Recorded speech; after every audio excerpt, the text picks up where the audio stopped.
Okay. First time I've gone live on YouTube, so hopefully it goes well. But hi, everybody. My name is Eric. I run the NB Hoops Life IG. So figured recently the move has kind of been video content there, and it's NBA off season. I mean, that's all social media. It's NBA off season, and boy, why not? Why not talk about a little bit of the history of the brand before things pick up? Because we're going to see things pick up in the next few weeks, months. The NBA season. Who knows? We have certainly the NBA. We have some college, high school players to take a look at. So there'll be plenty of news for New Balance Hoops. Still looking forward to seeing what Boston College does, what kind of PEs they get. It's always fun to track that. Their number of high schools. We'll see if any others get PEs, but we had Putnam last year, Putnam Science, and the other one I'm totally blanking on. Excuse me again. But there will be more action there, hopefully to cover. We'll see if any more get some PEs as well. But for now, I wanted to cover something kind of going back, because certainly we'll look forward and it's going to be fun. I think there are a lot of stories. Jamal Murray, how does he bounce back from the Olympics? Kawhi, how does he bounce back from not the Olympics / the Olympics? Was it good for him not to actually play? I think so, but that's neither here nor there. I understand why he'd want to, and I wish he could have. I wish he did. Certainly in the future, Cam Brinks, see how she does, how she recovers from her injury. I think she'll be fine. But it'll be just good to watch the progress. Zach LaVine, he's been getting a hard time from people. So we want to see him do well. Want to see him bounce back the team, really, Chicago bounce back, because it's a team's fortune go. But for now, I want to talk about a little bit of the history of the brand, the line in particular. It's only been since 2019, May 2019, that we've seen the line. So I want to talk about kind of the top moves that I think the line has made. In no particular order. Got my cheat sheet right here, so I'll be looking over. But I wanted to start with the Kawhi signing. It's a pretty obvious one. It was the move to make at the time.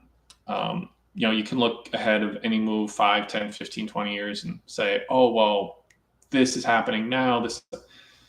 That's fine. But back then, it was a move to make. You had to sign the guy. Obviously, Jordan brand, they didn't want to give him a signature. Who knows who else was really vying for him, because there weren't all the options that there are now for the players to look at. Who knows? He could have been an innovator, could have been ahead of the game there and gone to an Anta or 361 or whoever was around at the time and really, push that. But we don't even know that he was getting recruited by them.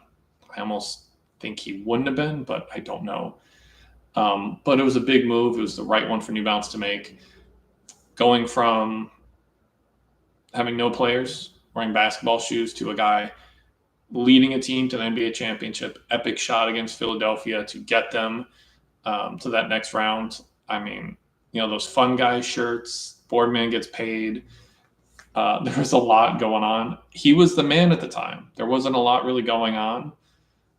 There was a lot going on with him, surrounding him. But other than that, no. And the fact that he was there got people talking about New Balance and New Balance basketball. So that was huge in a way that just was not happening at the time. So that was epic. So that was kind of an obvious one. The second one I'll get into is the Darius Bazley signing. He's a player that I like a lot. I'm a huge fan of what they've done with his PEs. I consider him like the best, like the PE king for New Balance. And even looking around the league, he gets some extraordinary ones, really, if you look at them. So I'm a huge fan of what New Balance has done with him. It's a testament to him as a creative, his personality, what he brings to the table, that they've been able to do so much with him. So many PE, so many amazing projects. So it's been awesome to see. Not only that brings Clutch into the fold. Let's see where we are right now. We have all these high school players with Clutch. We have a lot of pro players with Clutch, and he was the first, and he got it started. He was a way in. He allowed them to make that possible, I would argue. I don't know all the behind the scenes, but a guy like him being there, Rich Paul, they worked closely together, it seemed at the time. He knew about Baisley. He still does, of course. That Baisley documentary with New Balance was big, introducing the world to him. A little behind the scenes of what New Balance does as well. It was really cool.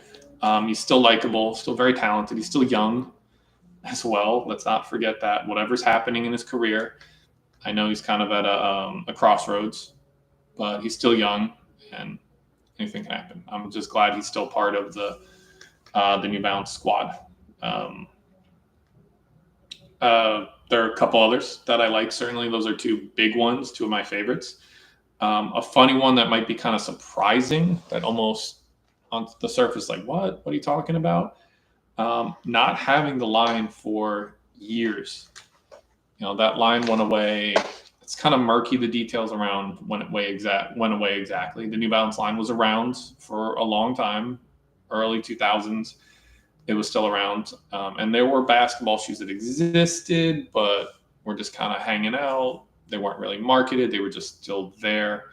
But letting the line kind of fade to the background, letting it go away, letting numeric come to the forefront, and football, soccer, but globally known as football, letting those come to the forefront, letting them get a chance to develop, and seeing what those have become lets you see what can happen with basketball. Maybe not on a global level, more on a national, regional level, whatever it may be. But just knowing that the line went away and came back, it gave them a chance to set it right, to do what they wanted to do with it, which is huge. They didn't try to rush it. They didn't try to continue to force the line. And it's really important to note and to be aware of, because they could have, and who knows where that would have put it. It would have set it back. It would have caused issues. It may have made it impossible. They could have just done so much with it, spent so much money and time on it at that time in the early mid-2000s, 10 years ago, 15 years ago, 20 years ago, and never given it a chance to get that full comeback. So you let it just kind of go away, get that reset, take the time that's necessary to make sure that it can. I do like that New Balance has also kept the line tight. I think that's huge. And it also ties into the part that we look at and just talked about, where the line wasn't around for years. You start with an Omnis. You move on to a two-way and a Kawhi signature, and then a fresh foam and a Hezi. So you're keeping the line pretty tight still. Obviously, Omnis is no longer here, but you're keeping that line tight. You're not adding new models every year. You're not trying to overdo it. You're not trying to throw a lot out there and just generate sales that way. You're trying to get the product right, trying to generate hype the right way, make sure the product is there, instead of just throwing a bunch out there, seeing what sticks, hoping that something even does, which, look, if you're just churning it out, it might not. So I think that's huge that New Balance has done that, kept the line tight, and continues to. And now we see a line where it's starting to look pretty darn fully formed, if not fully formed as it is. Because we see where the Kawhi fits, that signature, it's the Tech King for New Balance. It's that signature that everybody talks about wanting a guy like Maxey to have, or Levine at one time, or Murray, or maybe in the future we'll see Cooper, who knows. Jamal Murray, not DeJounte, though I love his game. And maybe a Cam Brink. That would be something that I think would be huge to see happen. And I think it's doable, and I would guess that it's in the works. I would guess.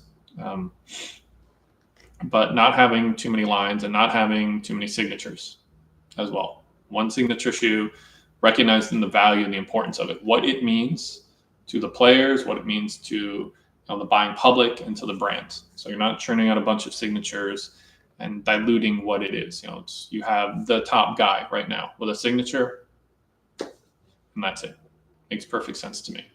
It may not be the strategy everybody wants, because people like Jamal Murray and Tyrese Maxey, and rightfully so.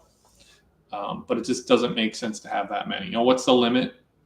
How many do you do? And I think they've learned from what's happened with Kawhi and signatures, and how an injury can just kind of derail the progress of a signature. So letting them, share and represent a two-way and a Hezi, makes perfect sense to me. And a fresh Sean Beebe, it just works. So I also do appreciate that New Balance has, for the most part, spread out signings. We're not having one season, 5 guys join the line.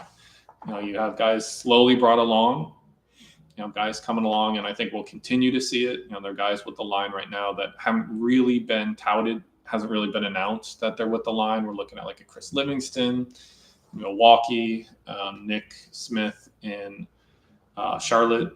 They're with the line. They're wearing the PEs. They're there, but it's not really talked about. So we should continue to see more, and I do appreciate that because it gives them a chance to keep the conversation talking, keep it rolling. It's not a conversation that just, boom, all these guys at once, it's thrown out there and then. So keeping it new, fresh, and exciting, and it does take time. The rollouts are interesting, I'll say that, where you see a guy like Levine is wearing New Balance shoes a while before he's even announced. And Jamal Murray, I think, and Maxey did as well, if I'm not mistaken. But the rollouts are slow, but they get people talking, get some attention, and these guys end up joining the line. So I appreciate that New Balance has done that. I do like that. The last one I'll talk about, no small one, I would say right now, the youth movement. And it kind of ties into a bigger thing as well. But the youth movement that we're seeing from New Balance with Cooper Flagg, Cam Brink, Isaiah Harwell, I'll even put, Baisley's still a young player. Crump going to Texas on the WNBA side. I know I'm forgetting a couple or not mentioning a couple, and then the high school teams. Combine is the one I forgot earlier. And Putnam, where you get these kids young. You're getting them into New Balance and you're putting it out there. These guys, they get some attention. They're good teams and good players. If you're looking at Combine and Putnam, good teams with good players. And certainly we're looking at the other guys from various programs around the country as well. So that's huge. You're not putting all your eggs in one basket. They're continuing to invest in the line. I would say is the biggest thing.